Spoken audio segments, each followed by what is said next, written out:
When I saw listings of this watch on AliExpress, I really thought I found a perfect $150 dress watch. Double dome sapphire crystal? Check. Beautiful design? Check. Well, design? More about it in a minute. 28,800 high beat movement, clone of Swiss ETA by Sea-Gull? Check. Well, it really seemed too good to be true, and the only way to find out was to purchase it, which I did, and to bring it into the studio and examine it in details, and that's exactly what we're going to be doing in this episode.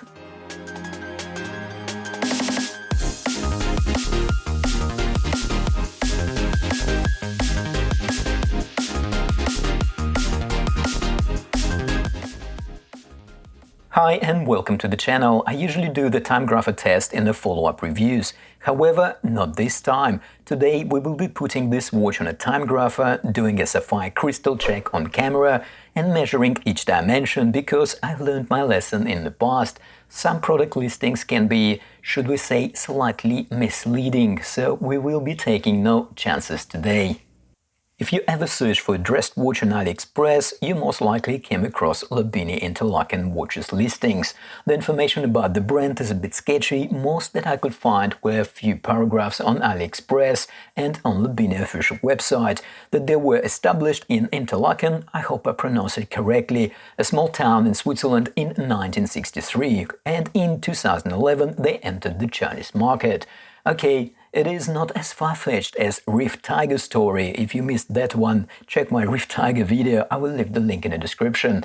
Well, I don't dispute LOBINNI's story, however, I couldn't find any more information to support it either, so I'll leave it up to you to do any further research if you're so inclined.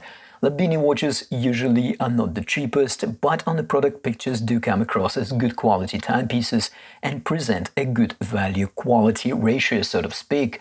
Of course, the only way to find out is to get them physically in your hands, and that is what we're doing today. Let's take a closer look at design, if we can call it that. Well, let me explain. It is a beautiful watch, however, a few clicks on the interweb will get us to the beautiful Patek Philippe Calatrava 5227R, one of the holy trinity of the watchmaking. The other two, of course, are Audemars Piguet and Vacheron Constantin. So, technically, this is a homage to Patek Philippe Calatrava. In terms of how close it is, well, the outline of the case is quite close, however, the back of the case is quite different. Whereby LOBINNI has a simple exhibition case, Patek Philippe watch actually has a beautifully crafted flip-open cover, which opens a view to a stunning Patek Philippe in-house movement. So, back to this LOBINNI, they clearly didn't spend much effort on the design, and of course, this also explains why this watch is so good looking in the first place. Now, in regards to the colorways on offer, there are 4 and I went for the rose gold one. There are a few reasons for this particular colorway choice. For starters, I already have a lot of stainless steel watches, including most of my dress ones, so rose gold was a bit of a change, and rose gold seemed to be quite popular these days as well. As for material, of course, this is not gold. I guess this is some kind of gold-toned stainless steel or gold-plated at best. If you're not planning to wear your watch very often, a rose gold toned could work just fine, with less chances of gold color tarnishing. However, if you plan to wear this watch on a daily basis, I would recommend going for not toned one, but for the plain stainless steel one, which of course will maintain the color for the lifetime of the watch. I will also do a follow-up review of this watch in few weeks, just to review how the gold tone is holding up. There are a few stores on AliExpress that offer this watch, including, of course, LOBINNI official store. I was going for a cheapest option possible at the time, and I ended up purchasing it from one of the stores. The prices across the stores do change, and of course you can check the store I bought it from, I will leave a link. And then, of course, other stores, including the LOBINNI official store, which sometimes also has some sharp discounts. Okay, we have a user manual, which covers pretty much all of LOBINNI models, LOBINNI international warranty card, a nice paperback, and the watch box, which seem to be fit for purpose. And of course, the watch.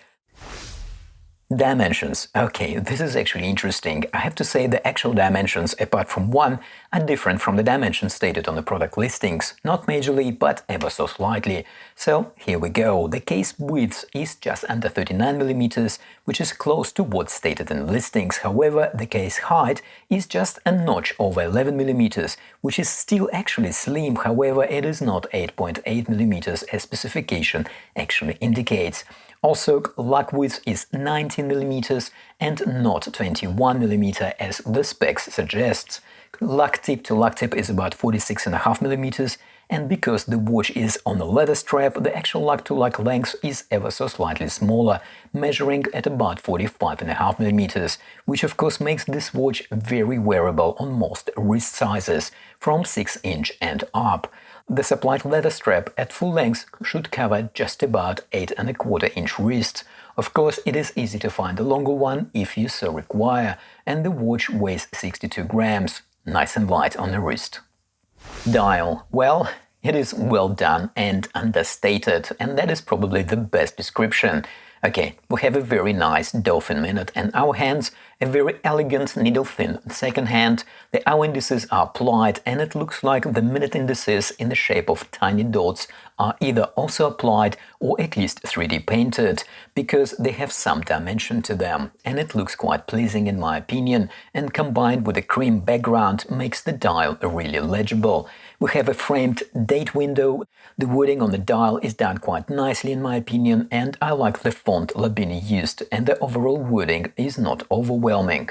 The color of the dial background is soft white or rather cream, which works very well with the overall color of this watch. In regards to quality control, I can't find any issues on the dial. To some degree, the dial is so perfect it is ever so slightly clinical, and to somewhat understated, which could be a good thing or not such a good thing, depending on your personal preference. I personally would prefer it to be a bit more sparkly, maybe. I will talk a bit more about the dial when we get to the conclusion section and I sum up the overall first impressions of this watch. Crystal. Lobinni specifies a sapphire crystal. As I mentioned in the beginning, I've learned my lesson in the past, so I always check once I get the watch in my hands. Here it is compared to other watches that I know for sure use mineral and sapphire crystals. And it is sapphire. Good news. Taking a bit closer look, looks like it is also a double dome sapphire crystal, which makes it ever so slightly more premium. Moving on to the case, I think it is beautifully sculpted case. Obviously no credit for design to Lobinni here, however, the execution is very good.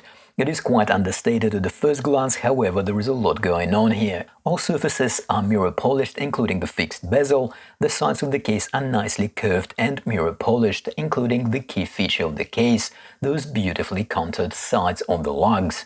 The finishing of the case is very good, the double dome sapphire crystals is just a notch proud of the bezel, and the transition is executed flawlessly in my opinion. The case is well finished all around, including in between the lugs, which definitely underlines Lobinni's attention to details here. We have a signed crown in the same rose gold color as the rest of the case. It is push-pull and not a screw-down crown, which is perfectly fine for a dress watch. The crown is signed with Lobinni logo. It is subtle but distinctive and looks like a laser-etched engraving. There are no crown guards, however the crown is ever so slightly recessed into the side of the case.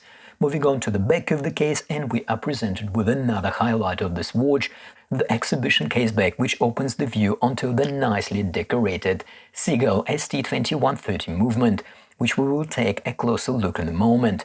The screw-on back case is done in stainless steel and has a set of specs written around it, like model number, the 50 meters of water resistance, 316 stainless steel grade that was used, and sapphire crystal. The back of the case, for the record, is not sapphire, looks like mineral glass, which I think is absolutely fine at this price point. Another key feature and highlight of this watch is, of course, the movement. As I already briefly mentioned, we have Sea-Gull ST2130 movement, which is a clone of ETA 2824-2 movement. Since ETA patent expired some years ago, Some Swiss manufacturers, the most known Celita, and few Chinese manufacturers including Sea-Gull went on producing the clones of this reliable, robust and quite accurate Swiss movement. The movement hex, that is the second hand stops when you pull the crown all the way out to set the time, hand winds and has a quick set date function. And of course it beats at 28,800 bits per hour, resulting in this smooth sweep of the second hand that is normally observed on Swiss watches. Lobinni didn't just shove in a stock high-beat movement though here. It is a nicely decorated movement, which is normally reserved for high-end watches, and hence it is quite surprising to see this at this price point. We have Geneva stripes, or so-called Côte de Genève, on the rotor, and we have pelage, a circular decoration of the movement plates, which is normally even more expensive to apply than the Geneva stripes on the rotor. And as I promised, let's get this baby on a Timegrapher. Well, the beat arrow and the amplitude are quite healthy, which is good. We are getting around plus 10 seconds or so a day, which is quite comfortably within the accuracy tolerances of this movement. Another good news is that as I change the position of the watch, the accuracy varies only by a few seconds. I'll repeat the Timegrapher test in a few weeks when we will do a follow-up review. It will be interesting if we observe any changes after we give a few weeks for this movement to break in. So don't forget to subscribe so you don't miss it. Bracelet. It is dark brown leather strap, looks okay, however possibly not the highest leather quality strap you can get. I guess if you need to write high quality to convey that it is of high quality, then it probably speaks for itself. Nevertheless, it does the job and looks the part. It has a quick release spring bars, which is great because you can change it at any time you like without any hassle or any need for special tools. We have clasp in rose gold tone here as well. The clasp is signed and is kinda standard butterfly clasp, however it is finished quite nicely, I've got to say. It has mirror polish and again some pelage pattern on the inside, and it is signed with Lobinni logo quite tastefully in my opinion. Okay, the good, the bad and well, I like the overall look of this watch. It is very good looking in my opinion, no surprise there, taking into account the watch that was an inspiration for this one. The execution is really good though, the colors are right and I couldn't find any quality control issues, and the overall package is really nice.